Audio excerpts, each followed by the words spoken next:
Dito sa Papa Dudu Stories, ikaw ay hindi nag-iisa.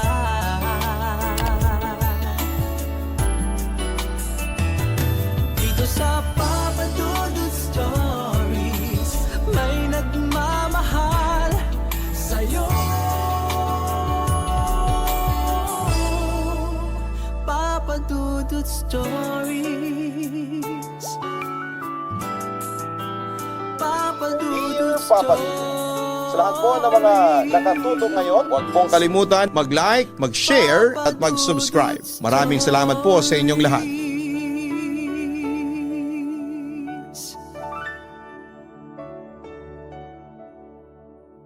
Marami sa atin ang nabibiktima ng maling pagmamahal. Marami rin sa atin ang patuloy na nagpapabiktima kahit na alam nilang hindi na dapat dahil akala nila doon lang sila pwedeng maging masaya. Ikaw, kapuso, na biktima ka na ba ng maling pagmamahal? Hindi na bago sa atin ang pagiging marupok pagdating sa pag-ibig.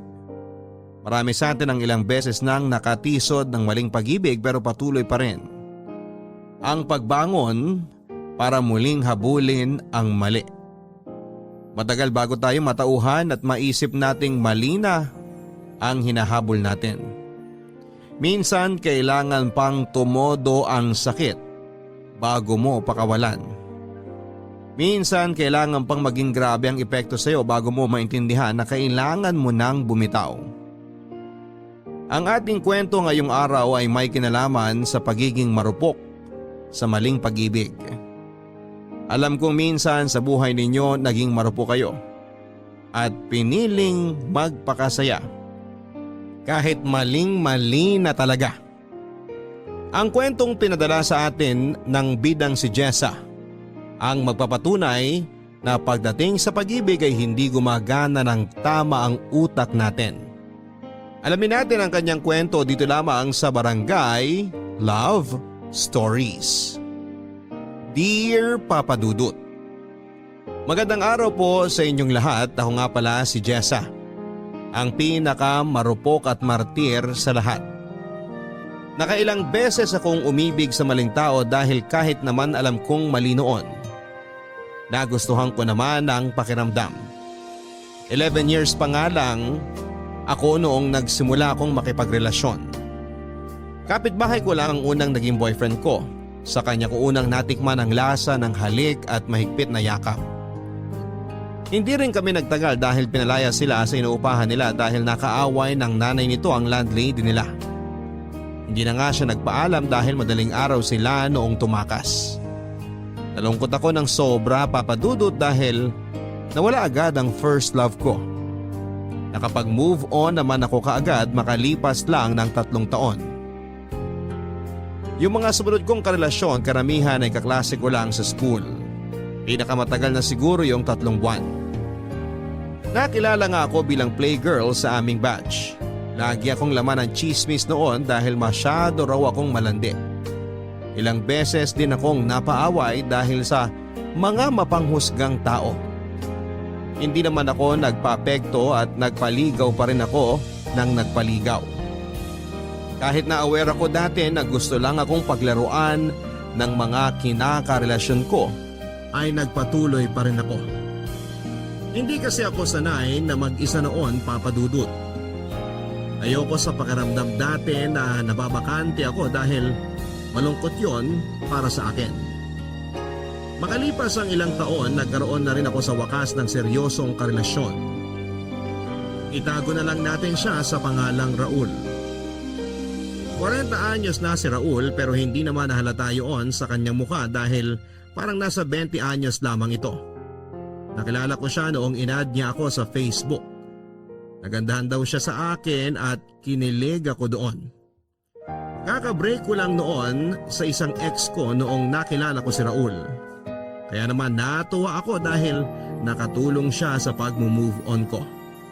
Siya lang ang nakausap ko dati at nakakalandian, ganon din naman raw ako sa kanya.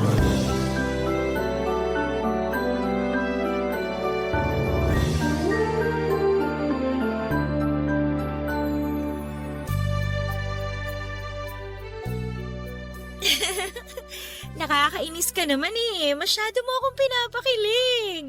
Uy, nagsasabi lang naman ako ng totoo ah. Ang ganda mo nga talaga doon sa sinend mong selfie. Kakagising mo lang ba talaga nun? Oo naman. Nahiya nga ako kasi may muta pa yata ako nun eh. Ang linis nga ng mga mata mo eh. Parang dinilaan ng tuta. Grabe ka! Nakakatawa ka talaga. Isisave ko yung picture mo para may inspirasyon ako habang nagtatrabaho. Saka para mas ganahan ako sa pagkain ko. Gawin mo na ring wallpaper mo. Oo naman. Isisend ko sa'yo mamaya yung screenshot. Ipagmamalaki ko yung sa mga katrabaho ko. Sasabihin ko, uy, tingnan niyo itong syota ako. Ang ganda kahit bagong gising. Mamula-mula ang pisngi at labi.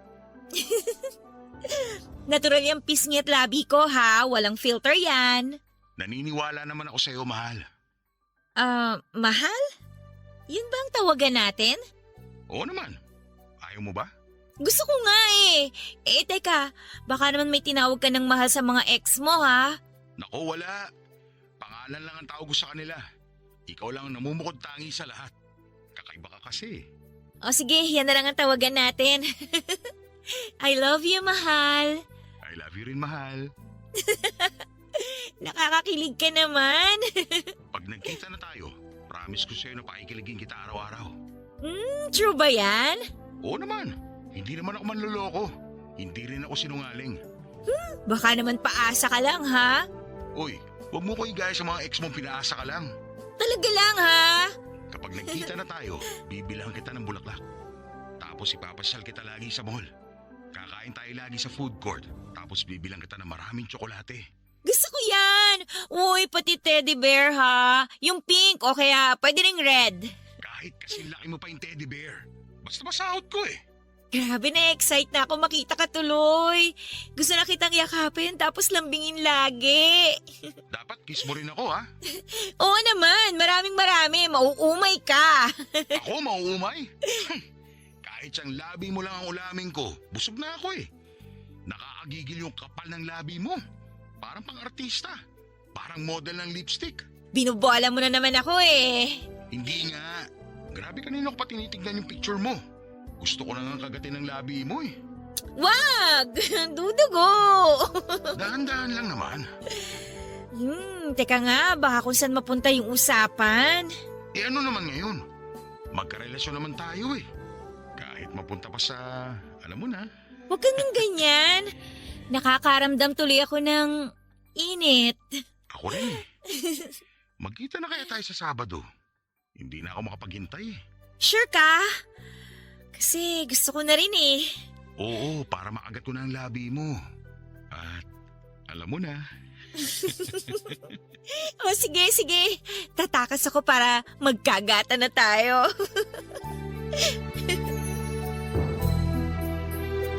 Sa unang pagkikita namin ni Raul ay may nangyari agad sa amin. Nagkatubili pa ako noong una pero napilit niya ako.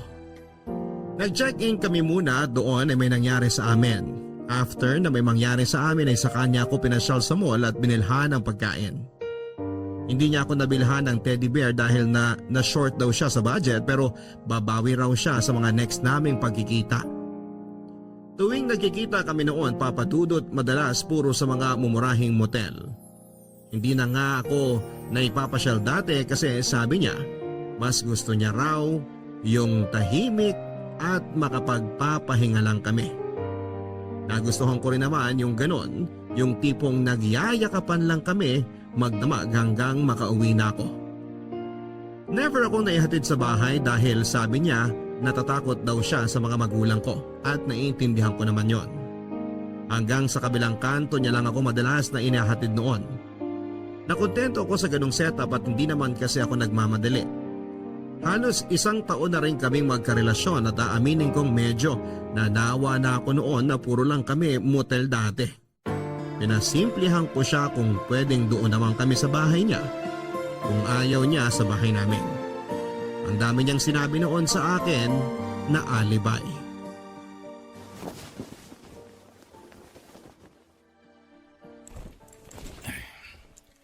Sunduin na lang ulit kita sa Sabado ha. Huwag ka malilate ha. Alam mo naman bitin tayo lagi sa oras.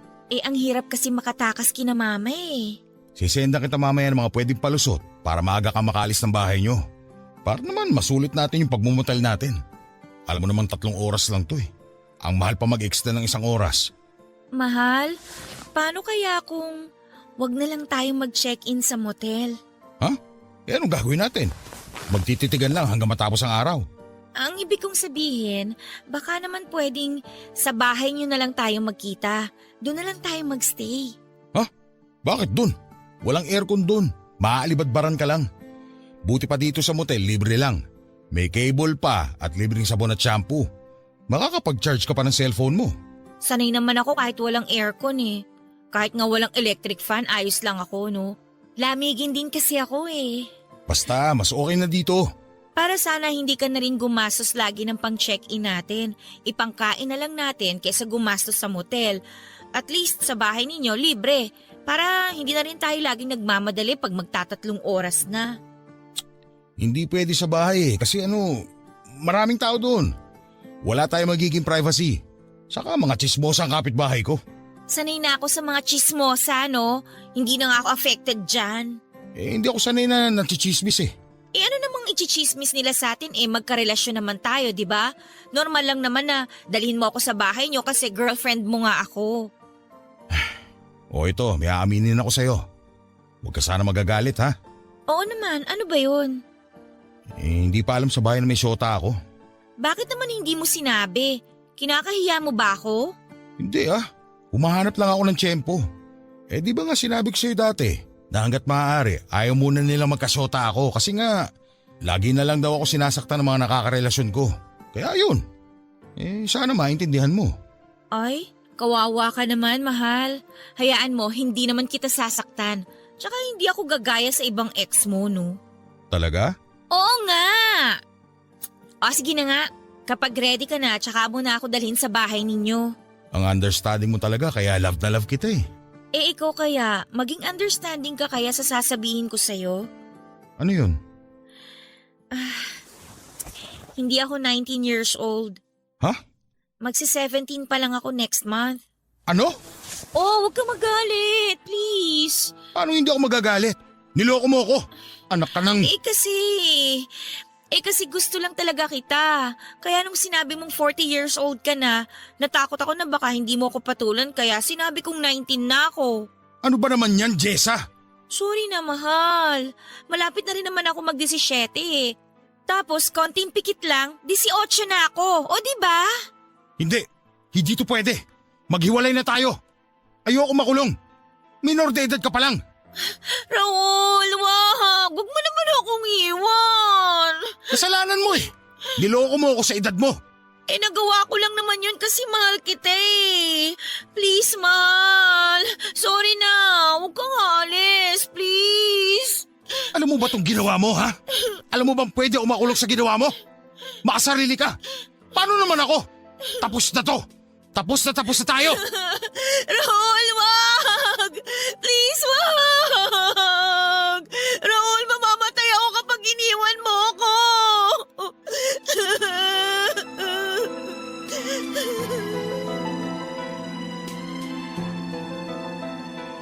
Nagwala noon si Raul dahil sa galit sa akin.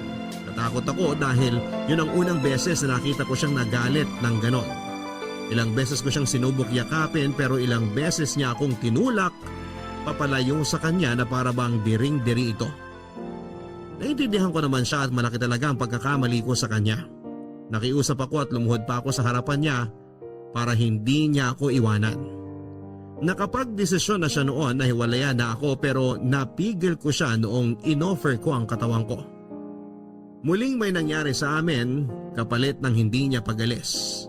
After noon, nag-ausap kami na talagang ililihim na namin ang relasyon namin.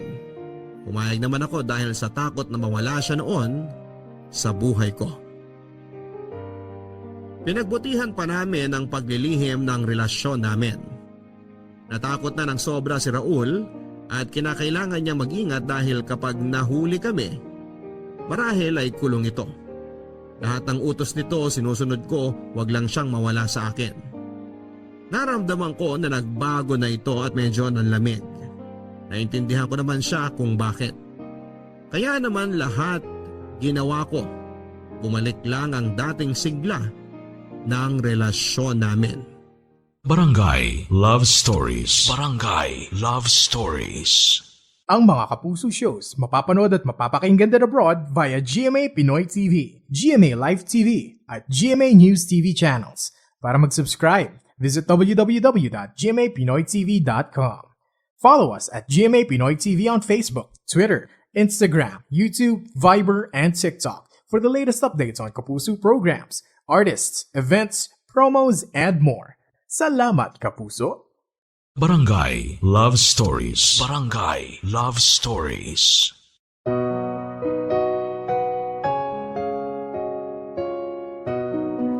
Naramdaman ko nga ang pagbabago ni Raul mula noong sinabi ko ang totoong edad ko sa kanya. Nasaktan ako sa panlalamig nito pero kinaya ko dahil nga kasalanan ko naman.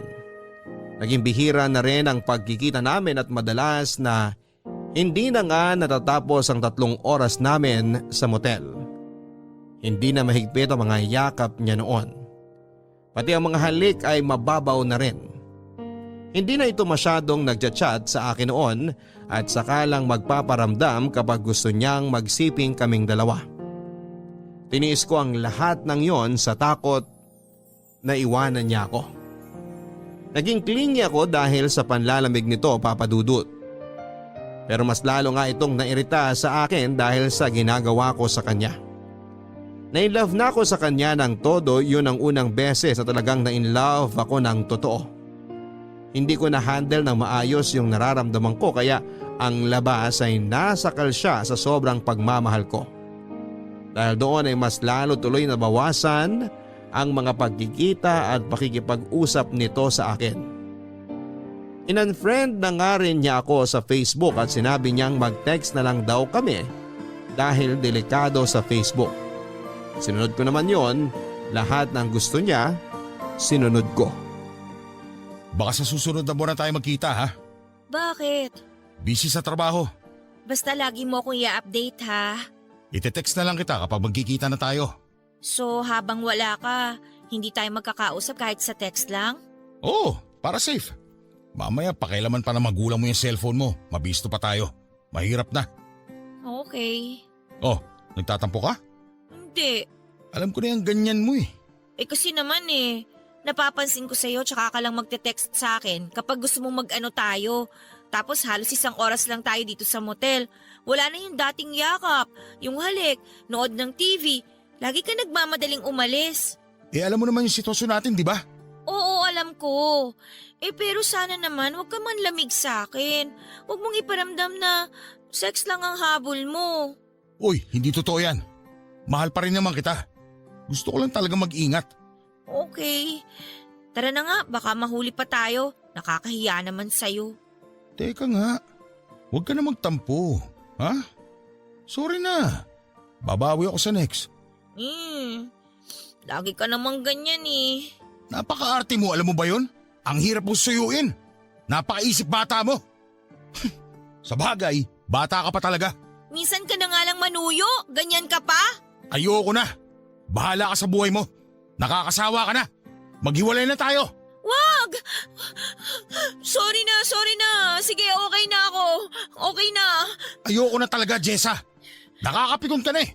Mabuti pa talaga una pa lang tinapos ko na to. Sana pala hindi na ako nagpatokso ulit sa'yo. Hindi, wag! Wag mo naman akong iwan, please! Mahal na mahal kita. Okay na kahit hindi na muna tayo magkita. Kahit hindi mo ako i-text. Kahit na sex lang ang habol mo. Sige. Ipamukha mo pati subat sa akin na sex lang ang habol ko sa'yo. Sige pa, iiwan na talaga kita. Raul, huwag ka namang ganyan. Huli na to. Ayoko na talaga. Buntis ako! Sobrang desperado mo na talaga, no? Para gamitin niya ang pagbubuntis. Pinagpipilis kita, huwag kang tanga. Hindi ko ginamit yon. Lahat tinapon ko. Anong katangahan ang pumasok sa utak mo? Bakit ka nagpabuntis sa akin? Kasi nga mahal kita. Dahil sa ginawa mo, mas lalo ako nawalan ng gana sa'yo. Dinagdagan mo na naman ang kasalanan mo sa akin. Bahala ka na sa buhay mo. Ito na ang huling pagkikita natin. Yung dinadala mo, problema mo na yan. Labas na ako dyan. Ikaw ang mamroblema dito dahil marami akong ebidensya na ikaw ang nakabuntis sa akin. Akala mo takot ako? Wala kang hawak sa akin, Jessa.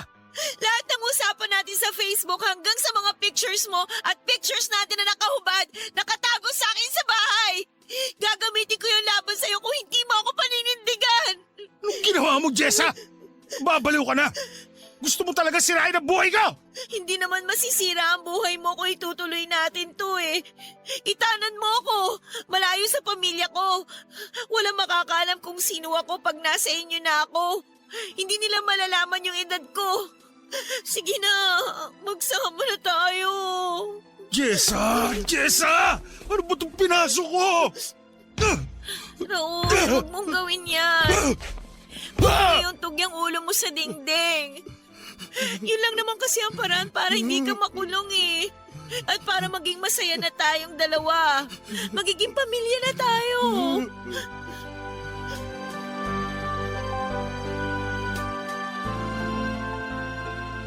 Totoong nabuntis ako ni Raul. Pina-check up niya ako at nakumpirmang totoo nga.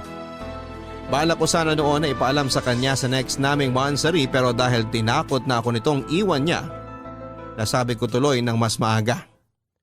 Nakita ko sa mukha niya yung sobrang galit sa akin pero wala siyang nagawa noon dahil ayun na yung sitwasyon.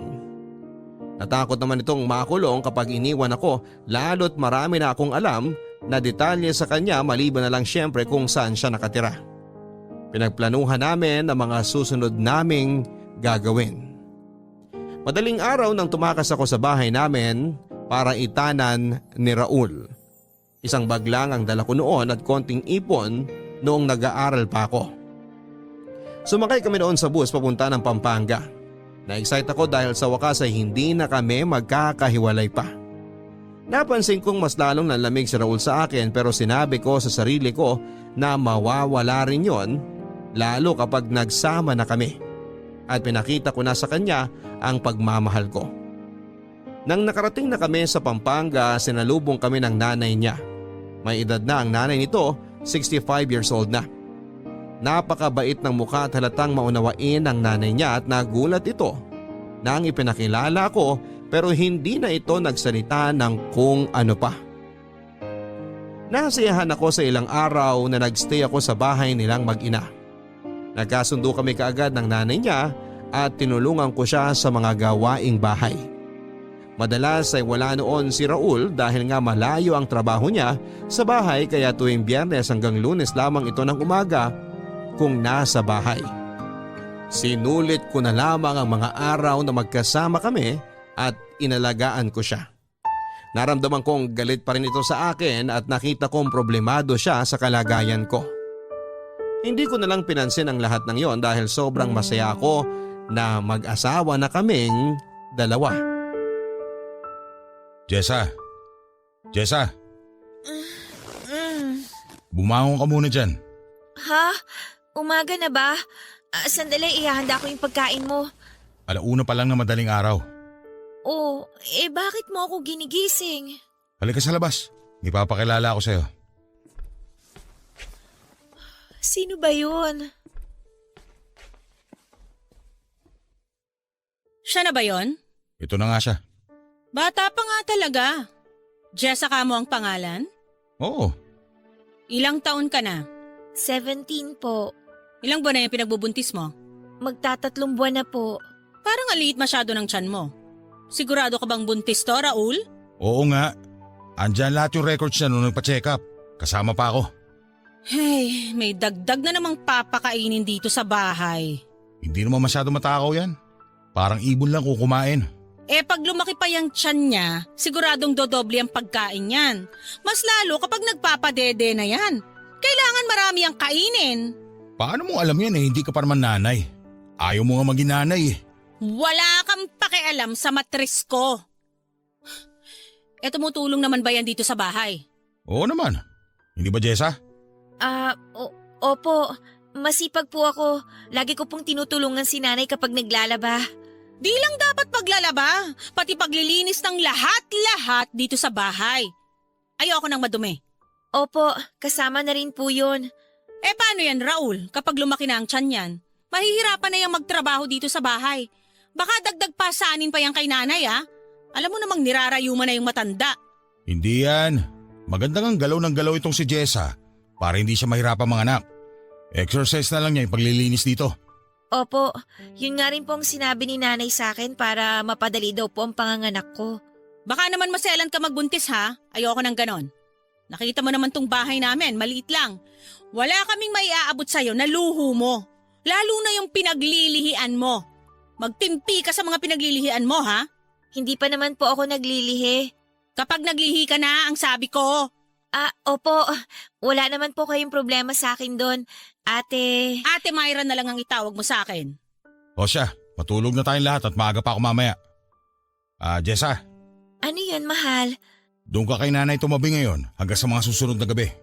Ha? Bakit? Tabi kami ni Myra. Ha? Di pala namin nabanggit. Asawa ko ni Raul.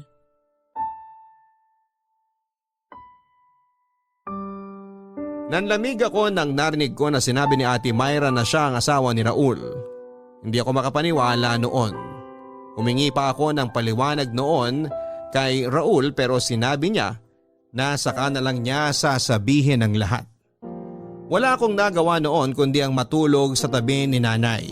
Hindi na nagulat si nanay nang tumabi ako sa kanya. Tila alam na niya na alam ko na ang lahat. Sinabi nito sa akin na siya na lang ang magkukwento ng lahat pagkagising namin.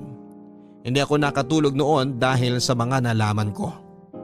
Hindi pa natutulog sina Myra at Raul noon. Pinakinggan ko ang usapan nila at narinig kong nagtatalo sila tungkol sa kalagayan ko. Narinig ko rin ang mga plano nila para sa akin. Ilang ulit sinabi ni Raul na malaking tulong ako sa bahay dahil malinis ako at masikaso. Natuwa ang puso ko noon. Maya-maya pa ay narinig ko na silang naghahalikan hanggang sa narinig ko na lamang ang ingay sa kanilang kama. Naiyak na lamang ako noon, Papa Dudut. Naramdaman ni nanay na umiiyak ako kaya naman hinaplos nito ang aking likuran hanggang sa makatulog na ako. Nalaman ko kinabukasan kay nanay na matagal na palang mag-asawa sina Raul at Myra. 15 years old pa lamang daw sila noong nagtanang dalawa at tumira doon sa bahay ni nanay. Di sila nagkaroon ng anak dahil ayaw ni Myra. Tulad ni Raul, sa malayo rin ang trabaho ni Myra kaya tuwing Biyernes ng gabi hanggang Linggo ng hapon ito kung umuwi. Hindi pa rin ako makapaniwala na iisang bubong na lang kami noon. Mas lalong nahirapan akong paniwalain ang sarili kong napapayag ng ganon-ganon na lamang si Myra na patirahin sa bahay nila ang isang kabet na katulad ko.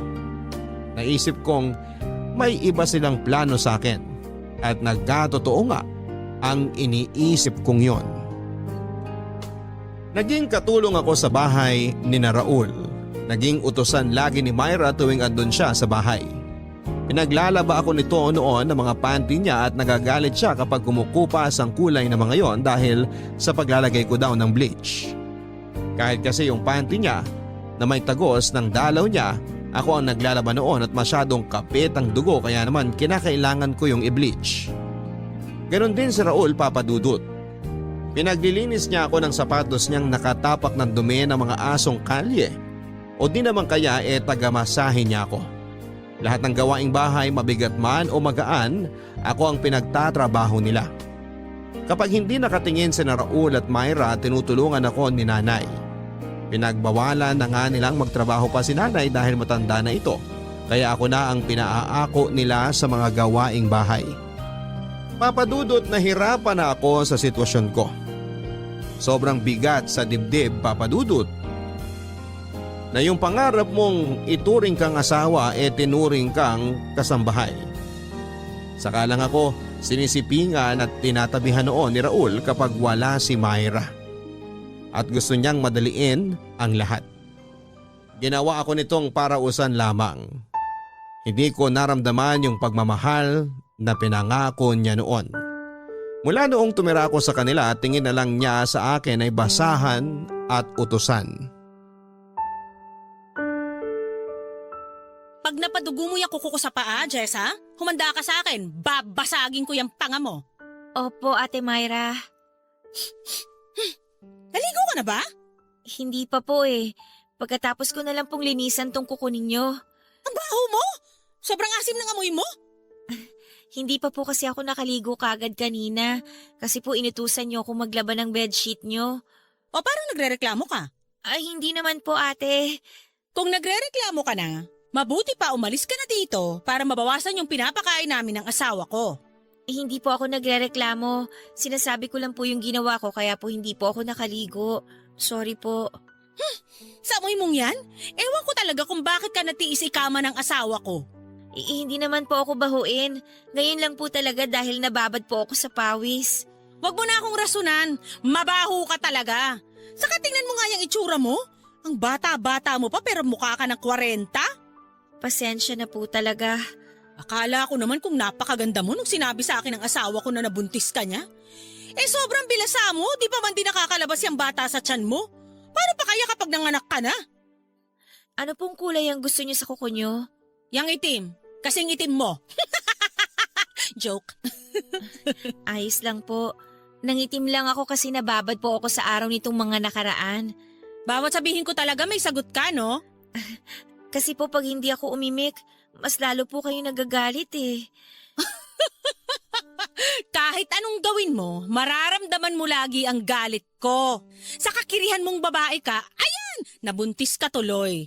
Hindi po sadya ang pagbubuntis ko. Gaga ka, malandi ka. Sinabi na sa akin ni Raul na sinadya mo. Tinapon mo raw lahat ng pills na binili niya sa'yo. Nagpabuntis ka para ibahay ka niya. Enek-nek mo, tignan mo kalagayan mo ngayon. Kala mo siguro magiging asawa ka na nung kumag na yon, no?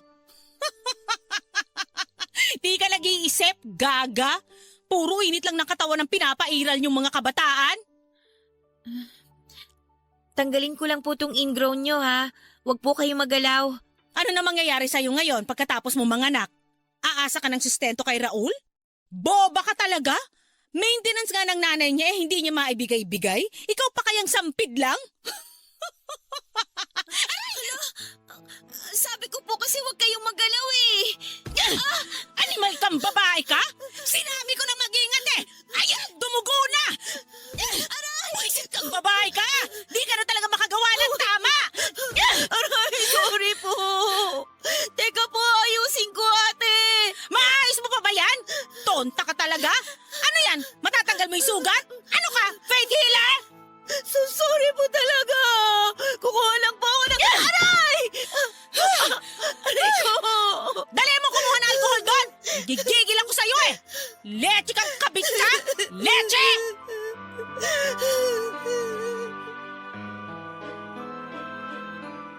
Nakaramdam ako ng paninigas ng tiyan ng ilang beses akong sinipa ni Myra. Hindi ko lang pinahalata noon dahil baka mas lalo itong magalit. Napansin ni nanay na nahihirapan ako sa paglalakad kaya kinumusta ako nito. Nagsinungaling ako at sinabing nadulas ako kaya naman inasikaso ako nito. Pinainom ako ng tubig at noong nakita ni Myra na nagpapahinga ako, binulyawan ako nito at inutusang muli. Walang nagawa si nanay dahil kahit siya mismo ay takot kay Myra. Nahihirapan na ako noon sa sitwasyon, Papa Dudut. Panailagang pag-iyak ko noon para kahit papaano ay mawala yung sakit na nararamdaman ko. Natakot naman akong bumalik sa amin dahil paniguradong itatakwil lamang ako ng mga magulang ko. Lalo't umalis ako noong walang paalam sa kanila at nakisama pa sa may edad na lalaki. Tiniis ko na lamang sina Myra at Raul kesa wala akong matuluyang bahay. Madalas akong pinagbubuhatan noon ang kamay ni Myra kapag nakikita niya ako. Sa aming dalawa akala mo ay siyang naglilihi dahil sa kanyang pag-asta. Naintindihan ko naman kung bakit ito galit na galit sa akin dahil syempre kabit ako ng kanyang asawa. Kung hindi lang dahil sa nanay ni Raul ay baka nagpakamatay na ako noon. Napakabait nito sa akin at siya lang ang naging kakampi ko sa bahay nila. Hindi man niya ako direktang naipaglalaban dati kina Raul pero inaalalayan naman niya ako. Naging sapat naman ang pagkalinga niya sa akin para makayanan ko ang lahat.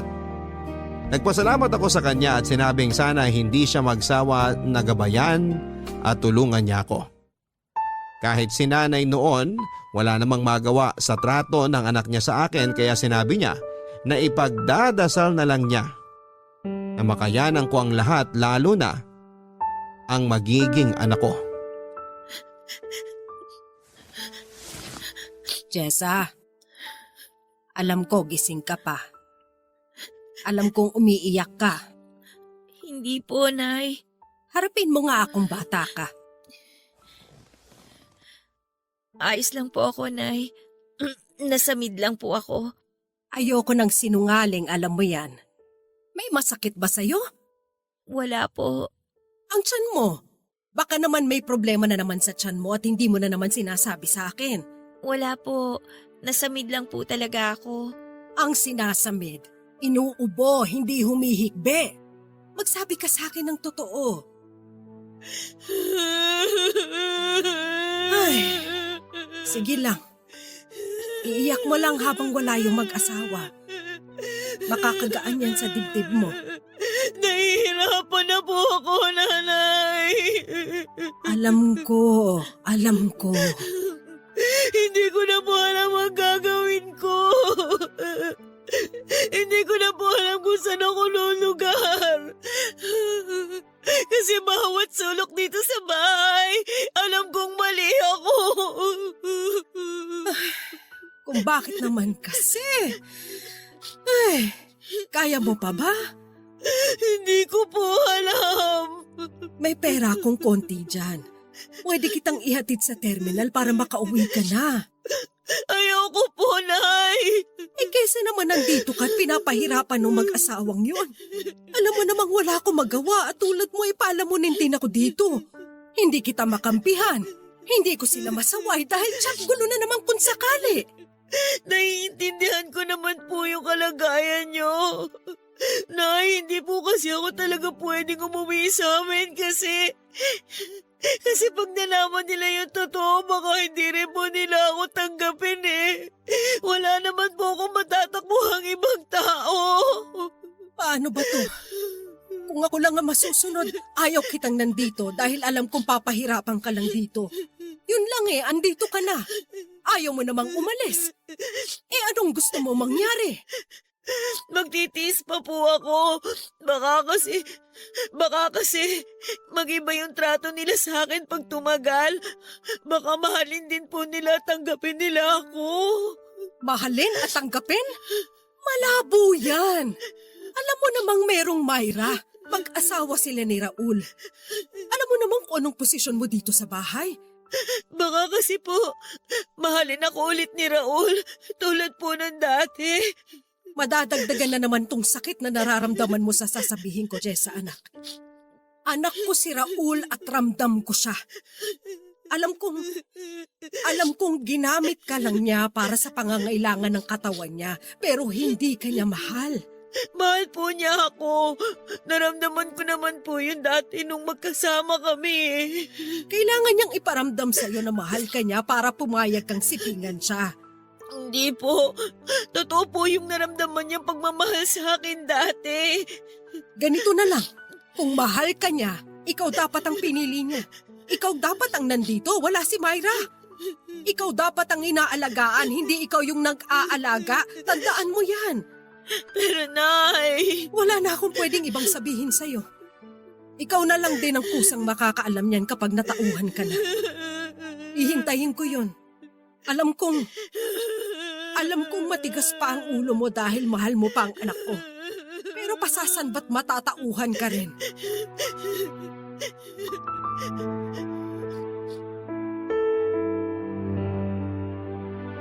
Ilang beses akong inofera ng tulong ni nanay na makaalis na sa poder nila. Ilang beses ko rin siyang tinanggihan dahil ayoko talagang umalis. Bukod sa wala naman talaga akong ibang mapupuntahan ay sobrang mahal ko pa kasi noon si Raul. Sa tuwing naisip ko noon na malalayo ako sa kanya, nasasaktan ang loob ko dahil alam kong nahulog na ako ng sobra sa kanya.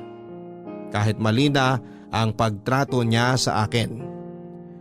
Dinasal ko na sana balang araw bumalik ang dating pagtingin nito sa akin, lalo na noong nagsisimula pa lang kaming dalawa. Hiniling ko na sana ay makatulong yung magiging anak namin para makita niyang mahalaga rin ako sa kanya. Inalagaan ko ang ipinagbubuntis ko sa takot na baka kapag nakunan ako, papalayasin na ako ni Raul. Alam ko naman dati na kinuha niya lang ako dahil may pananagutan siya sa akin. At hindi dahil gusto niya. Sinuguro kong maayos ang kalagayan ng anak namin dahil ito ang susi para maging ayos na ang lahat sa amin ni Raul. Papadudod para akong naging masamang ina dahil ginamit ko ang anak ko para mapalapit kay Raul. Barangay Love Stories. Barangay Love Stories. Ang mga Kapuso shows mapapanood at mapapakinggan din abroad via GMA Pinoy TV, GMA Live TV at GMA News TV channels. Para mag-subscribe, visit www.gmapinoytv.com. Follow us also at GMA Pinoy TV on Facebook, Twitter, Instagram, YouTube, Viber, and TikTok for the latest updates on Kapuso programs, artists, events, promos, and more. Salamat, Kapuso! Barangay Love Stories. Barangay Love Stories. Lumipas ang ilang pang buwan at nakapanganak na ako, Papa Dudut. Hindi may pintaang saya ko noon ang makita at mahawakan ko ang aking anak. Nagpapasalamat ako sa Diyos dahil hindi naging mahirap ang pagluwal ko sa aking anak na lalaki. Nalungkot lamang ako dahil ni minsan ay hindi ako dinalaw ni Raul sa ospital. Si nanay lang ang umasikaso noon sa lahat mula nung tinakbo ako sa ospital hanggang sa makalabas. Pinaniwala ko na lamang ang sarili ko at sinabing baka babawi rin si Raul kapag nakita na niya ang anak namin. Pero hindi dahil mas lalo itong nanlamig sa akin. Ni minsan hindi niya kinarga ang anak namin o kahit tapunan man lang ng tingin. Pinagpahinga nila ako ng 1.5 buwan para may lakas akong muli para makapagtrabaho. Namayat ako noon dahil hindi sapat ang kinakain ko dahil tinipid nila akong mag-asawa. Dinamihan na lang ni nanay ang sabaw sa mga ulam namin, ganoon na rin ang sa kanin para makatulong sa gatas ko. Hindi binilhan ni Raul ng diapers ang anak namin. Inabutan niya lang ako ng lumang damit niya para gawing ko raw na lampin. Pwede ko rin daw labhan noon ang lumang basahan para idagdag. Pero pinigilan ako ni nanay. Wala rin naman akong nagawa noon dahil wala rin akong pera. Nilapitan ni nanay ang isa nilang kamag-anak para makahiram ng mga damit ng sanggol. Nang natapos na ang pagpapahinga ko, pinabalik na nila ako sa pagtatrabaho sa bahay. Mas naging doble ang mga utos nila mula noong nanganak na ako dahil wala na raw harang sa tiyan ko para makasagabal sa pagtatrabaho ko. Naramdaman ko naman noon na parang pinahihirapan lang nila ako para kusa na akong sumuko at umalis pero hindi ako nagpatinag, Papa Dudut. Pinaglaban ko ang karapatan namin ng anak ko sa bahay nilang mag-asawa. Oo at kabit ako pero may habol ako dahil may anak kami ni Raul. Jessa, O Raul, dumating ka na pala. May pagkain pa dyan, pinagtira kita. mamaya na. Linisin mo nga itong sapatos ko. Naputikan kanina nung pauwi ako. Kailangan ko bukas sa umaga yan. Labhan mo na rin yung mga pantalon ko para matuyo bago ako bumalik sa trabaho. O sige, ilapag mo lang dyan, papatulugin ko lang tong baby natin. Mamaya na yan. Patupagin mo yung inuutos ko sa'yo. Sandali lang to, papikit na rin naman si baby eh. Tingnan mo oh. Huwag mo nga ilapit sa akin yan. Gusto ko lang namang makita mo na kuhang-kuha niya ang ilong at labi mo. Nag-iilusyon ka na naman dyan. Baby pa yan. Magbabago pa itsura niyan. Sana hindi na para may Raul Jr. ka na talaga. Ano ba? Sabi na huwag mo ilapit sa akin yan eh. Gusto mo ba siyang kargahin? Bakit ko naman bubuhatin yan? Huwag kang makulit ha. Pagod ako. Nakakawala raw ng pagod kapag kinakarga mo ang anak mo. Huwag mo nga akong utusan, Jessa. Ikaw ang inuutusan ko. Tapusin mo yung pagpapatulog dyan at gawin mo na yung pinapagawa ko. Huwag ka masyadong magtaas ng boses, baka lalong mahirapang matulog si baby. Mapilit ka ha? Gusto mo sungal-ngaling kita? Ha? Shh, okay na. Sige na, hindi ko na ipipilit. Huwag ka nang magtaas ng boses. Raul, baka naman pwedeng minsan kapag hindi ka pagod o wala kang ginagawa, baka pwedeng tulungan mo ko sa pag-aasikaso kay baby. Bakit ako? Ikaw yung namilit na buuin niyang anak mo. Anak natin to. Sa'yo na. Hindi ko kailangan ng anak. Raul naman. Mapilit ka talaga, no, Jessa? Tigas ng mukha mo rin eh. Ilang beses mong pinagpipilitan ng sarili mo sa asawa ko, di ka pa rin natuto? Hindi ko naman pinagpipilitan ng sarili ko eh. Ay, mali ako. Pinagpipilitan mo yung anak mo sa kanya, halata naman kung bakit mo yan ginagawa. Para sa sarili mo. Umaasa ka ba na kapag nagustuhan ni Raul yung anak mo, pipiliin ka niya? Mamahalin ka niya? Ganon? Gusto ko lang namang mahalin niya yung anak namin. Kahit yun na lang. Kung yun lang ang kaya niya. Para ka namang aping-api. Bagay sa'yo mag-artista, no? Pang teleserye ang drama mo eh. Mayra, tama na nga yan. Paiinitin mo na naman ang ulo mo eh. Siya ang pagsabihan mo. Bakit ako? Ang lakas ng lobo na ibahay dito tong sampid na to?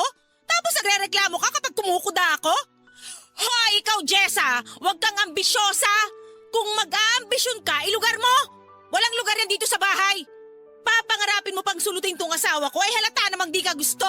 Yang nasa gitna ng hita mo lang ang ginusto niya noon! Tama na nga sabi. Total, 18 ka naman na! Pwede ka nang lumayas dito ngayon kung meron pang konting hiya dyan sa katawan mo! Para mabawas-bawasan naman yung palamunin namin dito! Bakit mo siya palalayasin? Oy, bakit hindi? Gusto mo siyang kasama? Gusto mo uli asawahin?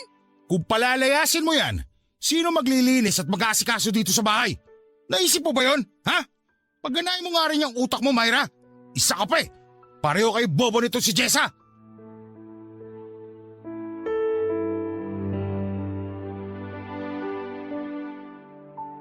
Akala ko pinagtanggol na niya ako noon pero may dinagdag pa pala ito na nagpasama lang lalo ng loob ko. Talagang kasambahay lang ang naging turing nito sa akin. Nasaktan ako noon na akala ko yung papanigan niya ako sa dulo. Pero sa huli ay nilaglag din pala niya ako. Doon ko nakumpirma kung ano ba talaga ako sa buhay niya. Isa lamang akong tagalinis niya ng bahay, tagalaba, tagalinis ng sapatos, tagahain ng pagkain at naiiyak na lamang ako. Habang nangihinayang sa mga dinasal ko na maging ayos kaming dalawa dahil wala naman palang iaabot sa akin ng Diyos na kasagutan sa mga yon. Para na akong patay noon sa totoo lang, Papa Dudut. Wala na akong ibang nararamdaman kundi puot at sakit. Kung di dahil kay nanay ay baka bumigay na ako noon. Ipinagpatuloy nila ang pagpapahirap sa akin at sumunod na lamang ako para hindi na ako masyadong pag-initan pa.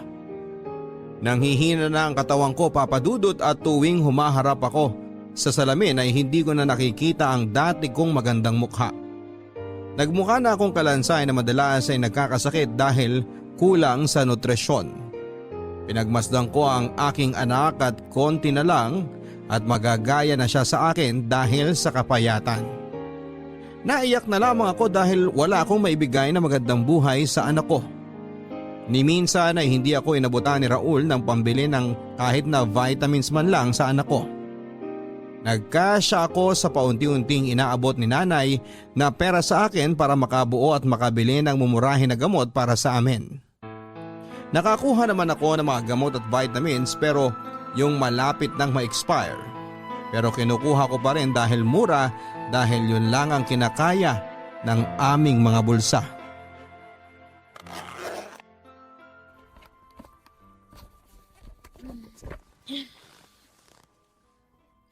Nay?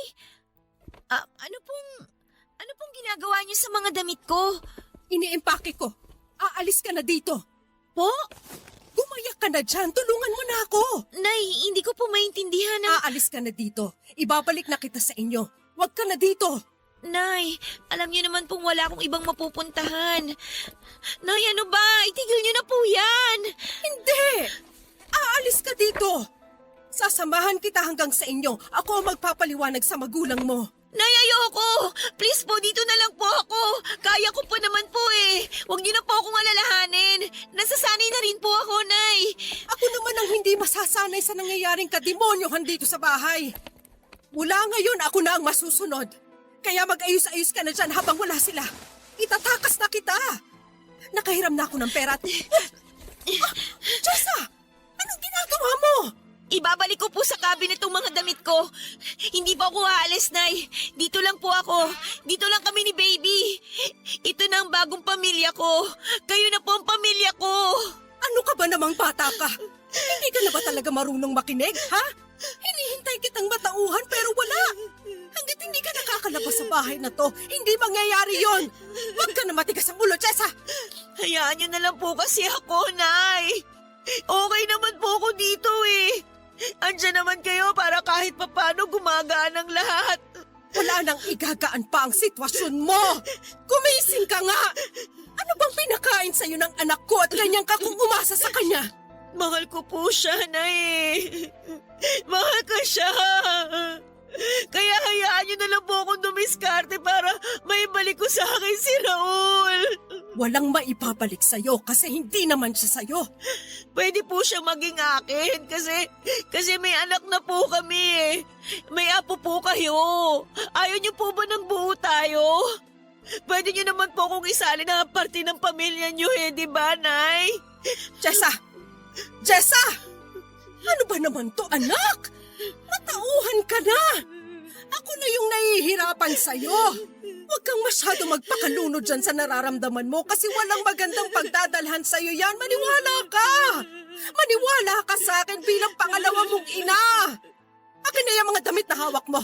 Ilagay na natin sa bag na to para makaalis na tayo. Akin na, anak!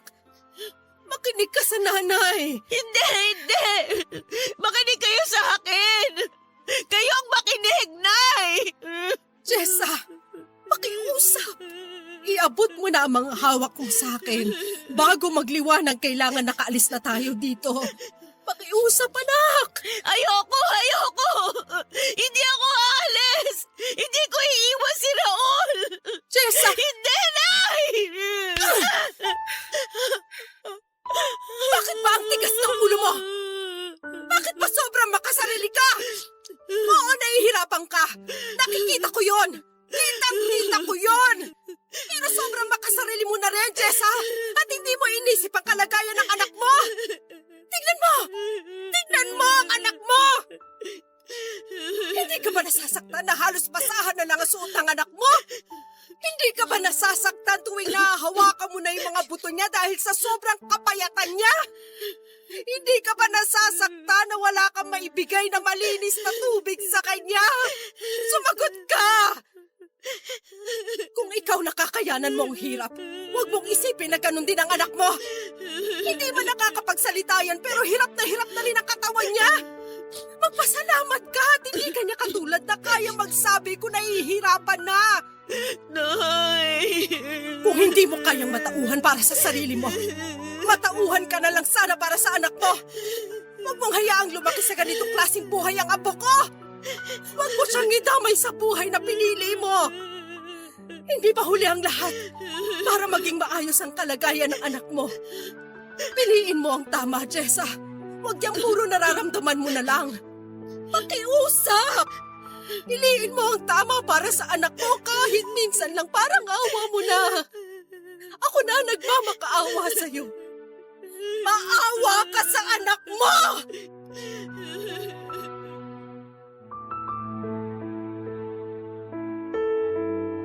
Bago magliwanag ay nakaalis na kami ni nanay sa bahay. Natatandaan ko pa, nilingon ko pang muli ang bahay noon bago kami sumakay ng tricycle para magpahatid sa terminal. Hindi natigil ang pag-iyak ko habang bitbit ang anak ko. Sa mga sinabi ni nanay sa akin ay natauhan ako. Natauhan ako hindi dahil sobrang nahihirapan na ako, natauhan ako dahil sobrang nahihirapan na ang anak ko. Napakasakit na tignan ang anak ko habang hinahawakan ang humpakat na mamayat niyang mga pisngi. Naiyak na lamang ako nang maramdaman ko ang pagnipis ng kanyang katawan dahil sa kakulangan sa tamang aruga at nutrisyon. Mula noon papadudot ay nangako ako na babawi ako sa kanya sa ilang daang beses na pinabayaan ko siya sa kakahabol sa atensyon ng tatay niya. Patanghali na noong nakarating kami sa bahay namin. Sinalubong kami ng aking mga magulang at naramdaman ko noon ang galit nila pero napigilan nito noong nagpaliwanag na si nanay sa kanila. Sinabi nito ang lahat at tinulungan ko siya para suportahan ang mga detalyeng binahagi niya sa mga magulang ko. Noong araw ding yun ay niyakap ako ng mga magulang ko para tanggapin ako pabalik sa buhay nila. Nagalit sila, oo, pero mas nangibabaw ang pananabik nilang makita akong muli at makasama ang kanilang apo. Nagpaalam na rin si nanay para umuwi na sa kanilang bahay sina Raul.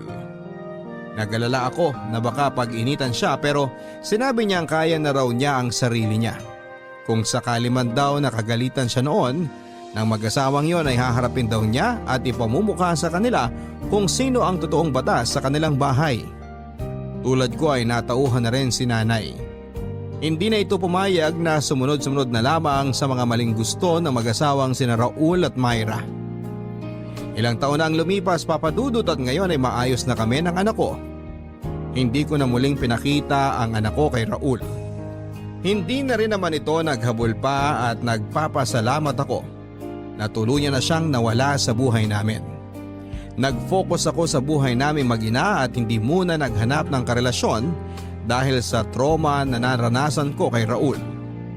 Hindi ko naman sinasara ang pintuan ko sa posibilidad na magmahal ulit pero sisiguraduhin kong hindi na ako magbibigay ng sobra pa sa kaya ko.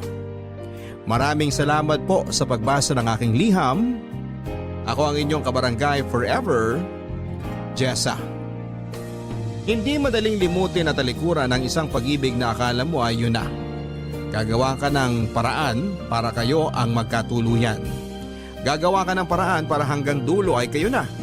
Sana balang araw, sa mga taong sobra kong magmahal ay magawa nyo sanang makawala kung alam ninyong masama na.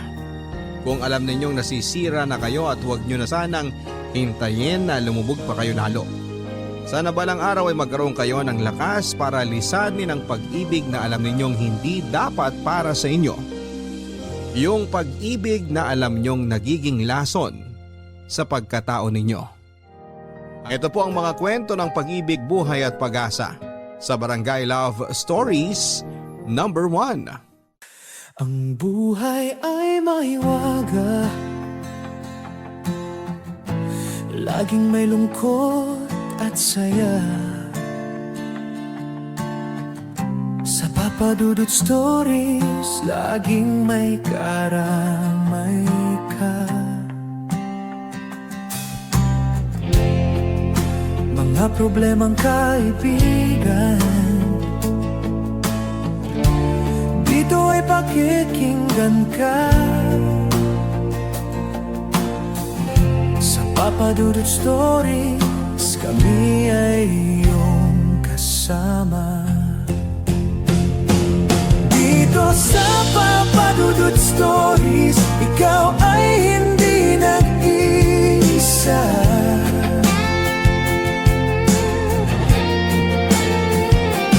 Dito sa Papa Dudut Stories, may nagmamahal sa'yo.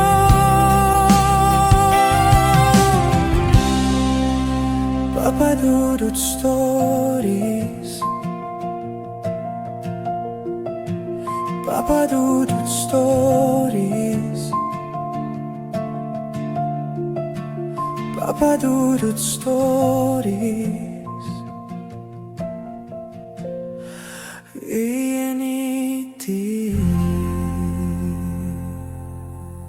Dito sa Magandang tanghali po sa inyo at sa kapwa ko kabarangay.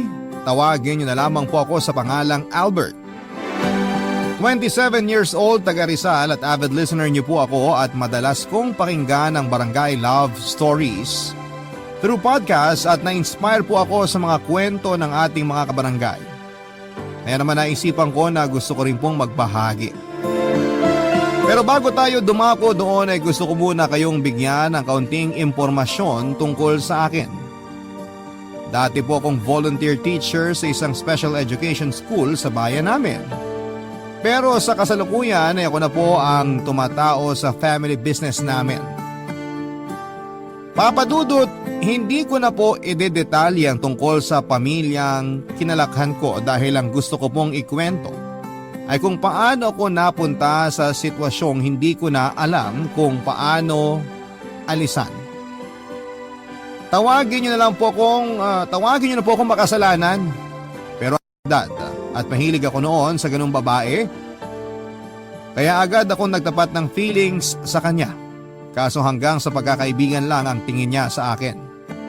Umaasa pa rin ako na magbabago ang nararamdaman niya at magugustuhan ako pero hindi na yon nangyari hanggang sa graduate na kami sa college. Nalaman ko na lamang sa kaibigan niyang si Heidi na nag-asawa na siya at may anak na sila. Broken hearted po ako noon, Papa Dudut. Kahit na hindi naging kami, masakit sa akin ang katotohanan hindi na siya magiging akin. Hindi lang halata sa ating mga lalaki pero grabe tayong magdamdam kapag nasaktan. Nang time na yon ay naging marupok din ako at nakuha ko pa talagang i-chat siya. Ang sabi ko ay masaya ako para sa kanya pero durog na durog talaga ang puso ko. Umiyak ako noon habang unti-unting tinatanggap na hindi kami para sa isa't isa. Pero hindi lang naman po si Mia ang babaeng kinabaliwang ko noong araw. May mga nagustuhan din po akong ibang babae at isa na doon si Dina, Papa Dudut. Maganda po siya at naagaw niya agad ang atensyon ko. Kaya nga nang magkaroon ako ng pagkakataon na lapitan siya para kausapin ay hindi na po ako nagpatumpik-tumpik pa. At sinamantala ko na ang pagkakataon, Papa Dudut.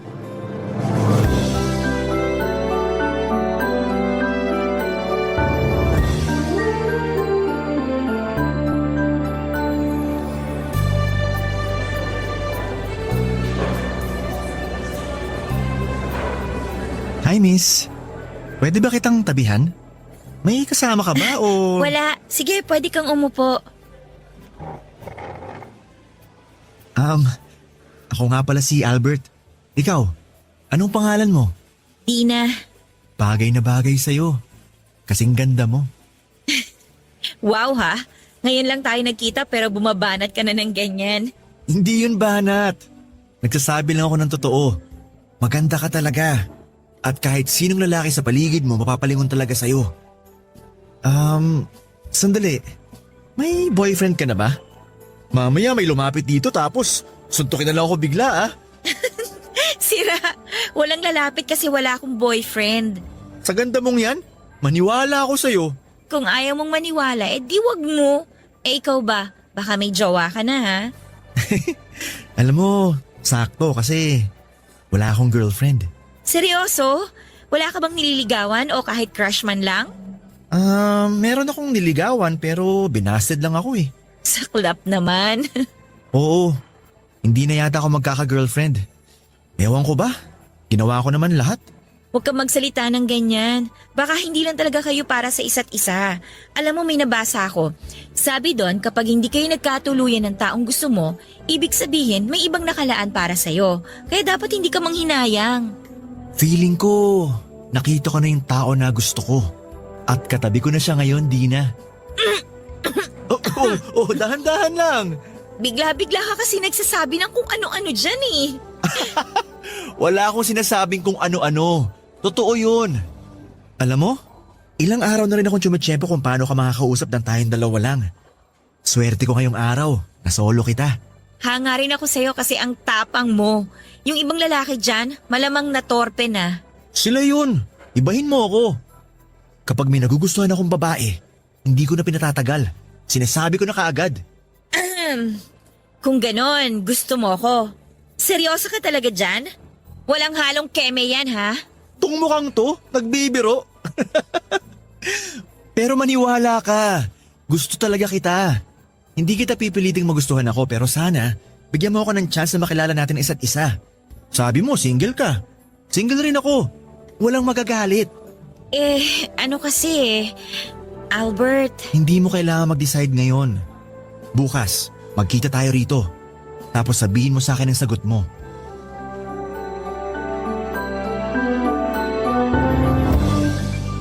Kinabukasan ay nagkita po ulit kami ni Dina at napapayag ko siya na ligawan. Hindi nga nagtagal Papa Dudut ay naging kami po at ako na siguro ang pinakamasayang lalaki sa balat ng lupa. Nasabi ko pa noon sa sarili ko na ang swerte ko. Hindi niyo po ako masisisi kasi meron na rin po akong niligawan pero binasid lamang ako. Yun po ang pinsan ng kaibigan ko na sa ngayon ay pamilyado na rin.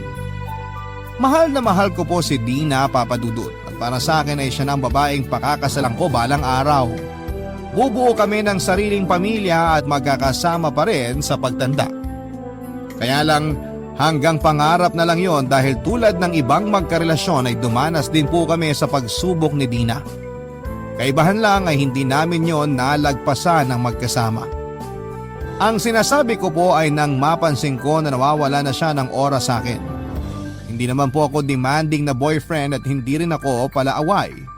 Kaya ang unang ginawa ko noon ay pinano kong kausapin siya ng masinsinan sakaling meron na ngang problema sa relasyon namin na hindi ko alam, Papa Dudut.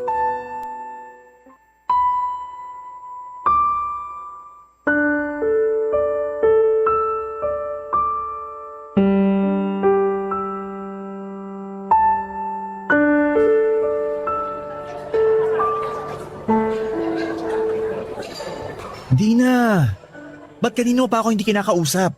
Galit ka ba sa akin? Anong hindi ako magagalit sa'yo? Ang kulit-kulit mo. Ngayon na nga lang tayo nagkita tapos inaaway mo pa ako.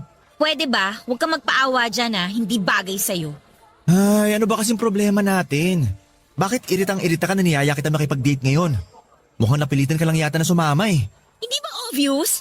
Sinabi ko naman kasi sa'yo na busy ako. Tsaka may ibang lakad ako, Albert. Pag ikaw may pupuntahan, pinapakailaman ba kita? Ano ba kasi yung lakad na yun? Bakit mas gusto mo pang puntahan yun kesa sa date natin? Ngayon na lang tayo lumabas, Dina. Huwag kang ang OA. Lagi tayo nagkikita sa school. Iba yun. Ang arte-arte naman. Para kang bata kung umasta. Ay, ang gusto ko lang naman magkaroon ng oras tong relasyon natin. Napapansin ko kasi na wala ka ng panahon sa akin eh. Lagi kang busy. Ano ba kasi pinagkakaabalahan mo? School-related matters yon, Albert. Hindi mo ako kailangan tingnan ng ganyan na para bang may kasalanan ako sa'yo. Teka nga sandali. Ako ang dapat nagalit sa atin, di ba? Huwag mo ibalik sa akin ang sisi. Di kita sinisisi, Dina. Feeling ko kasi hindi na ako mahalaga sa'yo. Feeling ko hindi mo na ako mahal kaya... Kulang sa nutrisyon ng utak mo kaya kung ano-ano na ang iniisip mo, Albert. Masisisi mo ba ako? Ganun yung pinaparamdam mo sa akin? Tsaka, sandali nga. Sino ba yung chat ng chat sa'yo? Akin na nga yung phone mo. Patingin ako. Ano ba? Huwag kang ang praning. Wala lang to, no? Anong wala? Kung makapag-chat sa'yo sunod-sunod. Hindi niya ba alam na kasama mo ako at nag-date tayo? Kung hindi, ako nang magsasabi sa kanya. Akin na yung phone mo. Ewan ko sa'yo, Albert. Kapag hindi ka umayos, iiwanan talaga kita dito. Pinagtitinginan na tayo ng mga tao, oh. Di ka ba nahihiya? Sorry. Hindi ko naman sinasadya. Frustrated lang ako. Kaya di ako makapag-isip ng tama. Wala ka naman kasing dapat isipin dahil magkasama na tayo. Okay, I'm sorry kung nagalit ako sa'yo. Pero pwede bang kalimutan na lang natin na nangyari? Mag-focus na lang tayo sa date natin ngayon, okay? Sorry din kasi makulit ako, Dina. Ayos na yun. Gets ko naman kung bakit ka nagkakaganyan eh. May mga bagay talaga na hindi natin kontrolado. Tulad nitong pagiging busy natin, kaya hindi na rin tayo nakakalabas masyado. Kaya nga sinasamantala ko ng pagkakataon na pareho tayong available, Dina. Alam ko yon. Thank you sa effort mo sa relasyon natin, ha? Siyempre, mahal kita. At gagawin ko ang lahat para sa'yo, Dina.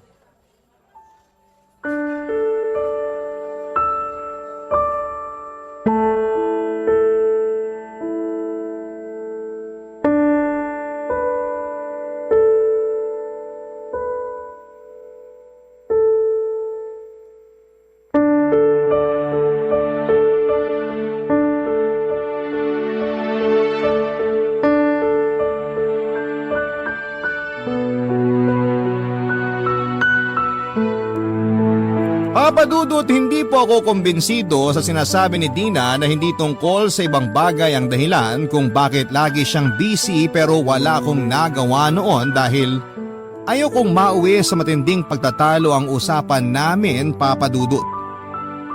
Kaya kahit mabigat sa dibdib ay nanahimik na lamang ako. Pero sabi nga nila walang sikretong hindi nabubunyag. Ganun po ang nangyari matapos kong matuklasan ng tunay na dahilan kung bakit walang panahon sa akin si Dina. Dahil may ibang lalaki siyang pinagkakaabalahan. At ang masahol pa ay boyfriend din niya ito. Pinagkaiba lang namin ay nauna yon at ako ang pangalawa. Ibig sabihin pinagsasabay kami ni Dina. Akala ko ay wala nang masasakit pa na mabasted pero para po akong sinampal ng 2x2 sa mukha ko ng paulit-ulit matapos akong lokohin ni Dina, Papa Dudut.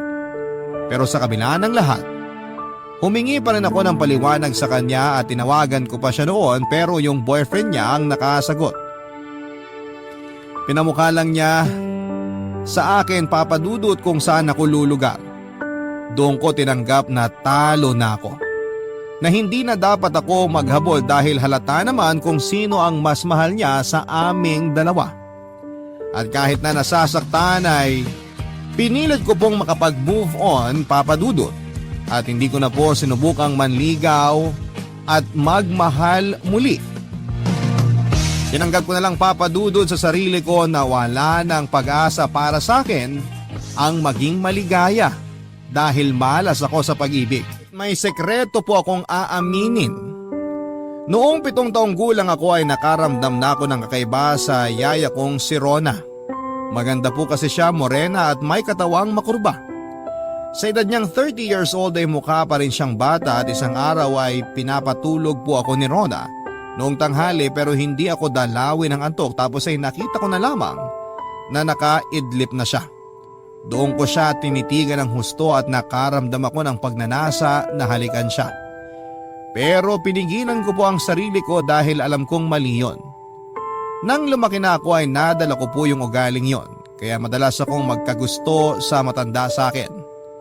Pero dahil napakamalas ko sa pag-ibig ay hindi ko na po sinubukang maghanap ng single na babae para lingawan.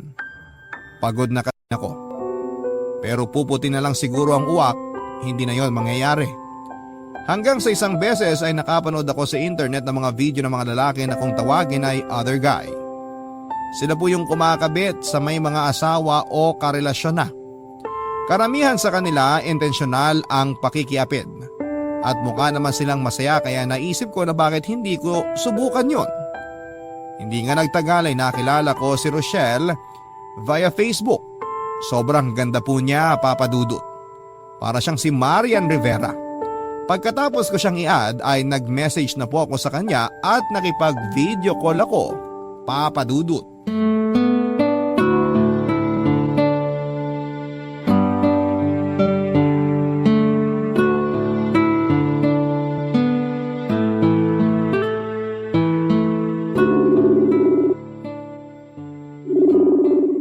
Online naman siya pero bakit kaya di niya sinasagot?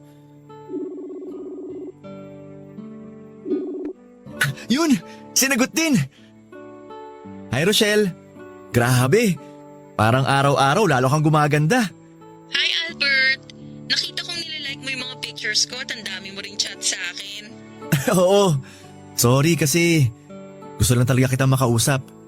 Busy ka ba? Naka-istorbo ba ako? Hindi naman. Wala akong masyadong ginagawa kaya nasagot ko ang tawag mo. Mabuti kong ganon. Sensya ka na ha. Gusto ko lang makipagkaibigan sa'yo. Huwag kang mag-alala. Hindi ako manggaghancho. Tingnan mo, nakikipag-video call nga ako sa'yo para malaman mo na hindi rin ako poser o scammer. Gandang-ganda talaga ako sa'yo eh. Kaya gusto kitang makilala. Kung ayos lang naman, syempre. Ano kasi, Albert? May asawa at anak na ako. Alam ko yun kasi nakikita ko rin ang mga picture nyo. Pero chinat mo pa rin ako at kinukulit? Oo. Nabighani mo kasi ako, Rochelle. Sana bigyan mo ako ng chance na makilala ka. Wala namang kaso kahit pamilyado ka na eh. Hindi naman nila malalaman. Kaso Albert… Nararamdaman ko gusto mo rin ako. Kasi kung hindi, sana binilak mo na ako. Wala naman akong dahilan para hindi ka magustuhan. Mukha ka namang mabait. Tapos magaling ka ring magpatawa. Kapag binabasa ko ang mga banat at jokes mo, napapangiti ako at natatawa. Nawawala yung stress at pagod ko. Pero ang lalo kong hinangaan sa'yo, yung pagiging matyaga mo. Kasi kahit madalas hindi ko agad nasisina mga chat mo at nasasagot ang tawag mo, hindi ka pa rin sumusuko. At kahit alam mong may asawa na ako, gusto mo pa rin ako. Ganito talaga ako kapag prosigidong mapansin ng isang tao. Pero wala ka bang girlfriend dyan para pagkaabalahan mo pa ako? Paano kung sabihin kong wala? Maniniwala ka ba?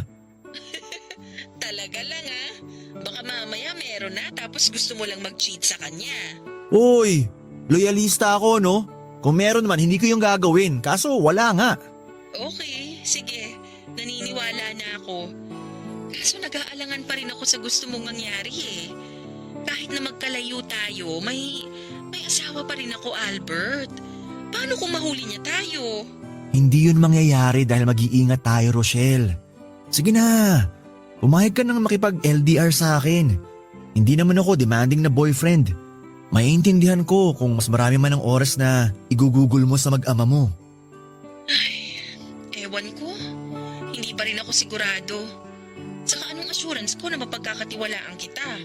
Sa panahon ngayon, madami ng manluloko at gago. Kaya nga kikilalanin muna natin ang isa't isa. Pangako, magbabago rin ang tingin mo sa akin dahil hindi ako susuko na patunayan sa'yo kung gaano kita kagusto. Siyempre, alam ko po na meron na siyang asawa at mga anak. Kaya nga hindi na ako nagulat matapos niyang ipamukha sa akin na taken and not available na siya. Pero wala po akong pakialam, Papa Dudut. Ang goal ko noon ay makikabit sa may asawa o may karelasyon tulad ng mga napapanood ko. Kaya imbes na ma-discourage ay na-challenge pa ako na magpapansin kay Rochelle. Kaya pagkatapos naming mag-video call ay inisto ko muli ang mga pictures niya at lalo ko lang siyang pinagpantasyahan, Papa Dudut. Sa sobrang ganda niya at sexy ay mapagkakamala na wala pa siyang anak. Hindi nga nagtagal ay lagi na kaming nagkaka-chat. Doon ko na sinamantalang pagkakataon na dumamoves sa kanya at sinabi ko rin na gabi-gabi ko siyang iniisip. Mabuti na lang at hindi siya natakot sa akin at in-entertain pa rin niya ako dahil mas malambing pa ako kesa sa asawa niya. Lalo ko lang din siyang kinulit na makipag-LDR sa akin, Papa Dudut. Nung una ay hesitant pa talaga siya pero inassure ko na dahil malayo naman kami sa isa't isa, taga Mindanao kasi siya ay walang magiging komplikasyon ng relasyon namin. Hindi nga nagtagal ay naging kami rin ni Rochelle, Papa Dudut. At sa bawat araw na lumilipas, lalo lang po akong naging masaya sa relasyon namin kahit na magkalayo kami. Pero may pagkakataon na minsan ay nag-iinit po ang katawang ko, Papa Dudut. Yun po yung unang beses na niyaya ko si Rochelle na gawin yung bagay na eksklusibo lamang para sa mga mag-asawa.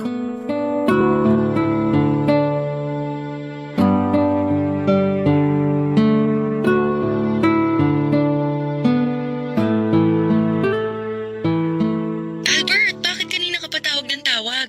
Namimiss kasi kita, Shell. Pero kasama ko ang mister ko kanina. Paano na lang kung magduda siya dahil tingin ako ng tingin sa phone ko? Hindi ka ba nakikinig? Miss na nga kita. Maghapon na kayo magkasama ng asawa mo. Ako naman ang pansinin mo. Hindi mo kailangan magalit dahil narinig ko ang sinabi mo. Saka bakit parang ang demanding mo yata ngayon? Akala ko ba ayos lang sa'yo at naiintindihan mo ang sitwasyon natin? Ipapaalala ko lang sa'yo yung sinabi mo noon, Albert ha? Baka kasi nakakalimutan mo. Sabi mo, okay sa'yo tong setup natin. O bakit ka gumaganyan ngayon? Ay, pasensya ka na, Shell. Hindi ko lang napigilan ang sarili ko. Siguro, nagsiselos lang ako sa mister mo kasi nakakasama ka niya. Alam ko naman ang sitwasyon natin. Pero minsan naiisip ko, sana ako na lang nasa posisyon niya. Ano ba yung sinasabi mo? Bakit bigla ka nalang nagkaganyan? May nangyari ba dyan sa inyo? Wala naman. Malungkot lang ako ngayon tapos naalala kita. Kung nandyan lang ako, mamasahihin kita para nare-relax ka. Kung di mo na itatanong, magaling yatang trumabaho tong mga kamay ko. Talaga? Nako, sana talaga nandito ka, Shell. Pero, pwede mo naman akong pasayahin kahit na nandiyan ka. Ano? Naisip ko lang, since may relasyon naman tayo. Nasisiraan ka na ba, Albert? Ayoko! Bakit? Di ba napag-usapan naman natin yun? Sabi mo willing kang subukan, mapaligaya mo lang ako. Shell, please. Atin-atin lang naman to, wala makakaalam. Kasama ko ang asawa ko dito sa bahay. Ano na lang ang sasabihin nun pag nalaman niyang... basta.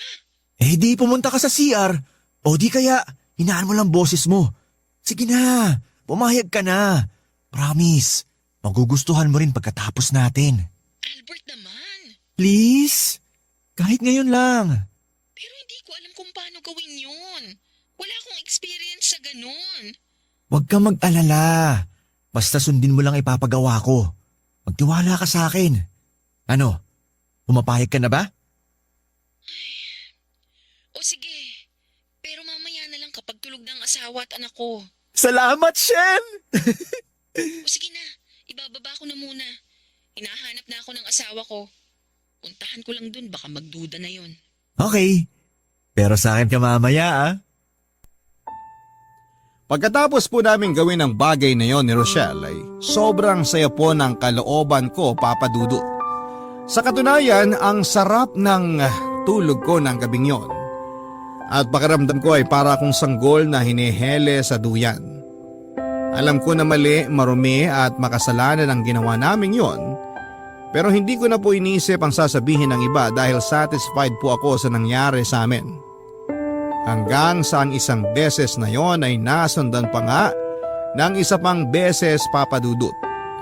Daig ko pang nasa cloud 9 dahil sa sobrang ligaya kahit na sa phone lang namin yon ginagawa. Kasama na rin kasi doon yung thrill na baka mahuli kami ng asawa niya. Papa Dudut, hindi po ako nag-aral at lumaki para maging salot sa relasyon at makasino ng pamilya. Pero habang tumatanda po ako ay nagbabago po ang tingin ko sa mundo. Siguro ay dala na rin ang pinagdaanan ko noong araw. Mga kabiguan sa pag-ibig, niloko at pinagmukhang tanga. Madalas ay tuksuhin na malapit nang lumagpas sa kalendaryo ang edad pero wala pa rin girlfriend. Kaya ako naging mapusok. Matino pa naman ako mag-isip pero madali po akong madala sa damdamin kaya ang resulta ay paulit-ulit ko pong nakikita ang sarili ko na nasa pakikiapid. Para sa akin ay wala naman itong pinagkaiba sa normal na magkarelasyon. Pero hindi lang talaga tanggap sa lipunan natin na pwede tayong magmahal ng higit pa sa isa, Papa Dudut. Kabarangay, i-share mo ang iyong barangay love stories. Sabay-sabay nating pakinggan ang iyong kwento ng pag-ibig, buhay at pag-asa. Ipadala lang sa barangaylovestories@yahoo.com. Suntok sa buwan na magkaroon ng happy ending ang relasyon namin ni Rochelle. Pero umaasa pa rin ako na siya na yung babaeng tinadhana sa akin ng langit na makakasama ko sa habang buhay. Wala po akong pakialam kahit pamilyado na siya. Kung maghihiwalay sila ng asawa niya ay sisiguraduhin kong hindi sila mapapariwara ng anak niya dahil handa akong tumayong padre di pamilya nila. Nakakatawa man pakinggan at marami sa ating mga kabarangay ang magsasabi na nahihibang na ba ako pero wala po akong kakayahang pigilan ng damdamin ko dahil nagmahal lang naman po ako, Papa Dudut. Nagpatuloy ang relasyon namin ni Rochelle pero hindi nagtagal ay nangyari ang kinakatakutan ko.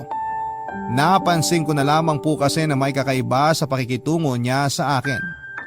Alam ko naman na may kaagaw ako sa oras niya dahil pamilyado na siyang tao. Pero iba yung kutob ko ng panahon na yon. Nawawala na po ng oras sa akin si Rochelle at hindi na kami regular na nagkaka-chat o nagvi-video call. Miss na miss ko na siya at bago pa ako masiraan ng ulo. Sa kakaisip kung ano ang mali sa amin ay nakipag-video call po ako sa kanya at nag-usap kami. Doon ko po nalaman ang saloobin ni Rochelle tungkol sa relasyon namin, Papa Dudut. Dahilan para masaktan po ako ng sobra-sobra.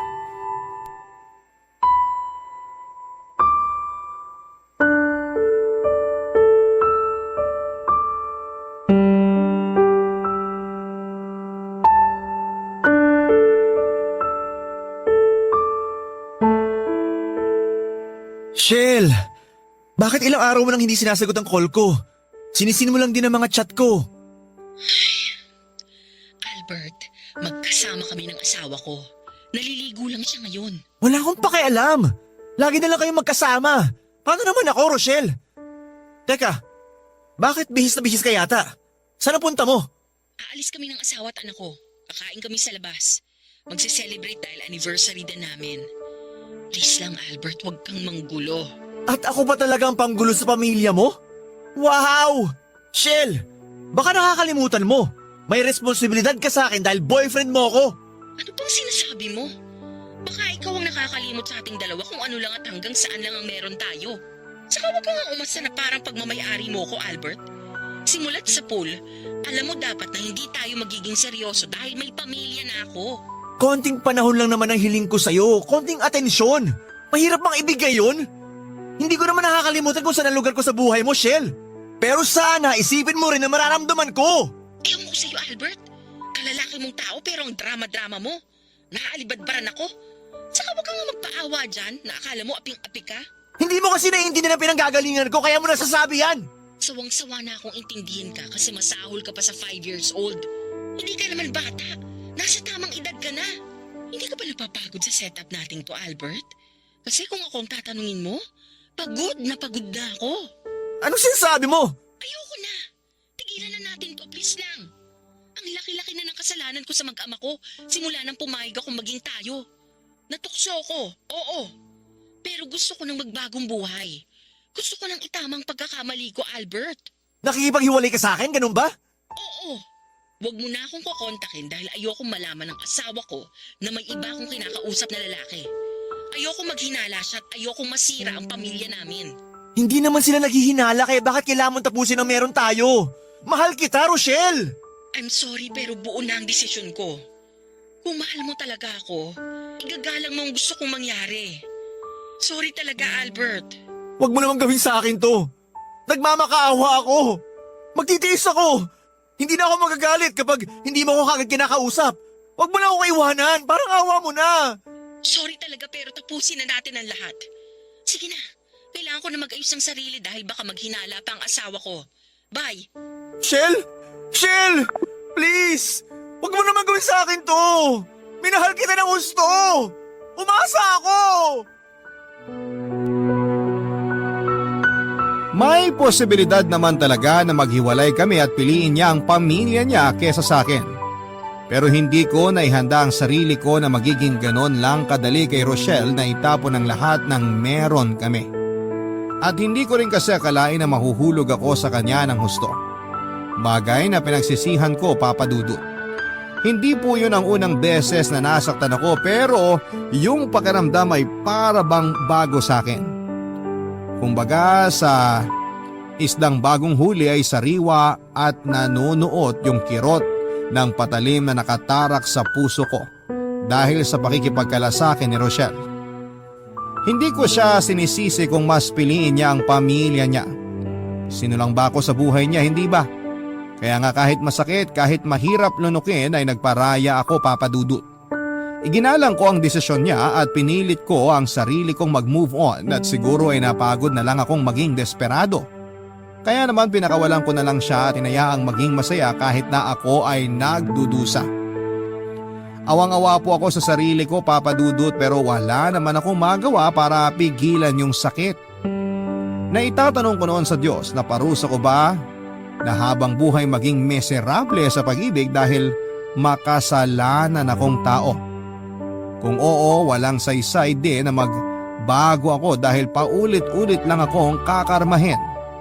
Kaya nga imbis na tumigil ay pinagpatuloy ko po ang pag-move on kay Rochelle sa pamamagitan ng paghahanap ng bagong karelasyon na may iba ring karelasyon. Bukod sa akin, may isang tao pa po akong pinagkatiwalaan at nakaalam ng sikreto ko. Yon ay si Josie na kaibigan ko, Papa Dudut. Nagpapasalamat ako sa Diyos dahil kahit paano ay may tao siyang ibinigay sa akin para makausap ko at mapagkatiwalaan ang mga ginagawa ko. Ikinuwento ko sa kanyang nangyari sa amin ni Rochelle at kung gaano ako nasaktan ng husto. Alam din niya na imbis na matuto, pinagpatuloy ko pa ang pagiging third party sa iba. Pinayuhan pa ako ni Josie na tigilan ko na ang ginagawa ko dahil masasaktan at mapapahamak lamang ako sa bandang dulo, Papa Dudut.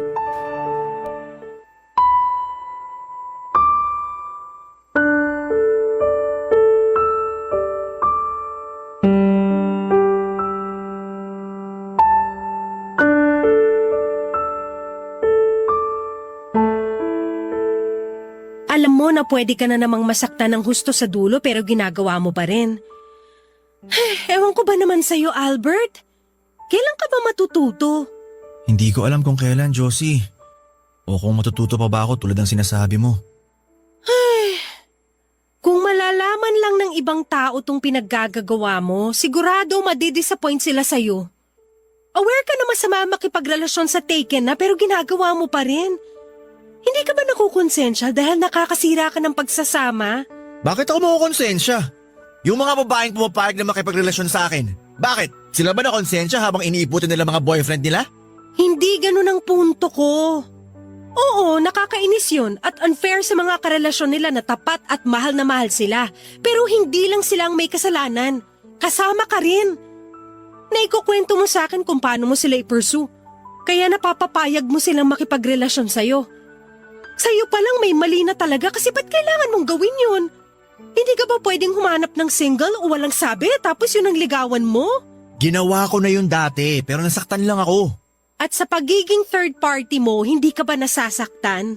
Sa nangyari pa lang sa inyo ni Rochelle, mukhang mas malala pa yung pagiging broken-hearted mo kaysa nung niloko ka at naghiwalay kayo ni Dina. Kailan ka ba matututo? Niloko ka o manloko ka, pareho ka pa rin masasaktan sa dulo. Ay, anong gusto mong gawin ko? Sige nga. Kahit pala saan ako lumugar, wala rin. Masasaktan din ako, Josie. Pakiramdam ko tuloy para akong patapong basura.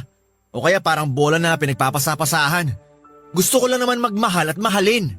Lahat tayo gustong maranasan na umibig at ibigin. At hindi natin kontrolado kung anong klaseng tao ang darating sa buhay natin. Kung mabuti ba siya o masama. Pero kahit nagaano pa kapangit ang maging karanasan natin sa pag-ibig, wag natin tong i-apply sa sarili natin. Kung niloko ka, wag ka maging instrumento para makapanloko. Kung ginamit ka, wag mong ibalik sa ibang masamang bagay na naranasan mo. Albert, kaibigan kita.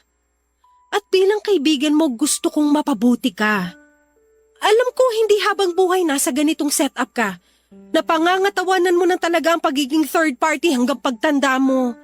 Nalulungkot ako dahil ayaw kitang mapahamak. Gusto ko maging masaya ka. Please, magbago ka na. Pagkatapos naming mag-usap ni Josie ay napag-isipan ko ng gusto ang mga sinabi niya. Na kailangan ko na talagang magbagong buhay dahil yun lang ang paraan para mapabuti ako.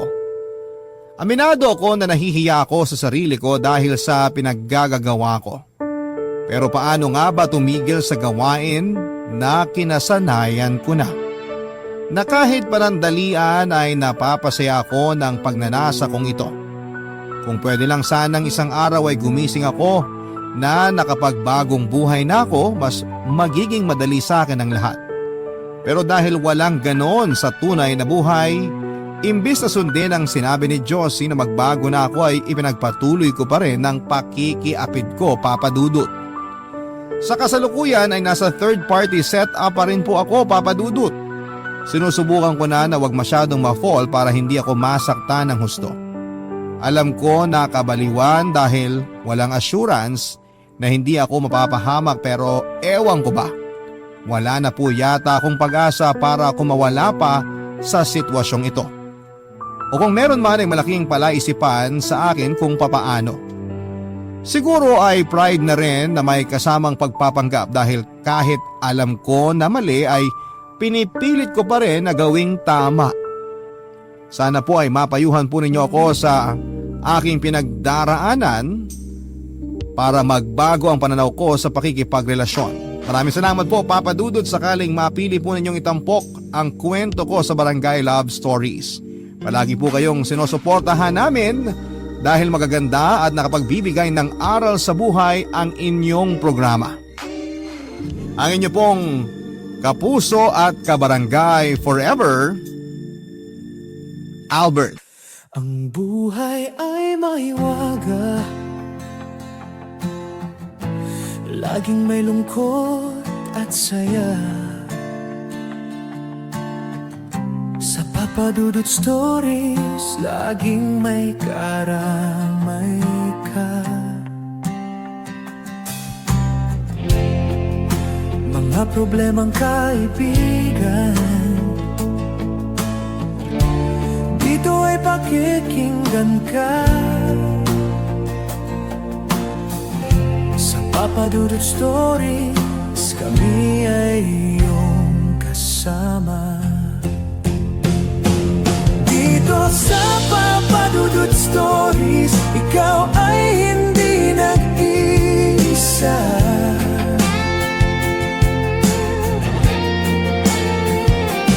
Dito sa Papa Dudut Stories, may nagmamahal sa'yo.